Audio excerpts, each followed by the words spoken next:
A couple of hours ago, the House passed the Farm Bill, which is a wonderful day in our eyes since we have spent so long working on this bill that is bipartisan and a good agreement among the conference committee, but also the House and the Senate to provide us with that safety net we so desperately need in agriculture, but also a certainty for our food supply into the future.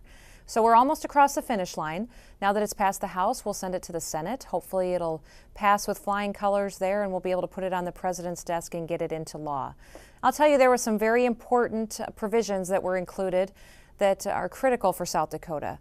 The language that I had authored on the livestock disaster programs was included in the final bill. This will reimburse producers at a 75% rate, which is much higher than what the Senate had included, and we are grateful that there'll be more coverage for those that were hit so hard by Winter Storm Atlas.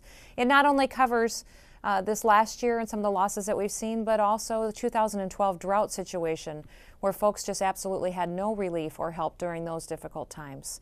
We also have a strong crop insurance program, which is going to provide so much help for producers in making sure that there is a safety net during those years when they might suffer from too much rain or too little rain. The forestry title is the strongest one that we've seen in a long time. It gives us some new provisions that we can use in our fight against the pine beetles out in the Black Hills. It'll cut through that red tape and those environmental regulations and permitting processes so we can finally get ahead of the beetles before they destroy more of our trees and put more of our communities in danger. Under the research title and the energy titles, we have reauthorized the SUN grant, which is so important for research and biofuel industries in South Dakota. We will see some of our universities in South Dakota become very grateful for the resources to be able to continue to promote and to work on our new all-of-the-above energy supply research that we have here in our state and across our country.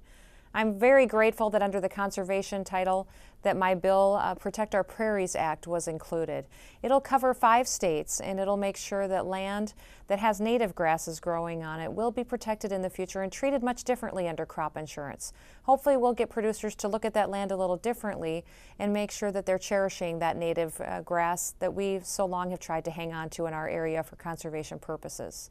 So as we move this bill out of the House today, we send it to the Senate, hopeful for a good, strong vote there, and then going to be asking the President to quickly sign it into law so that we can get about the business of continuing to grow the safest and the most affordable food supply in the world.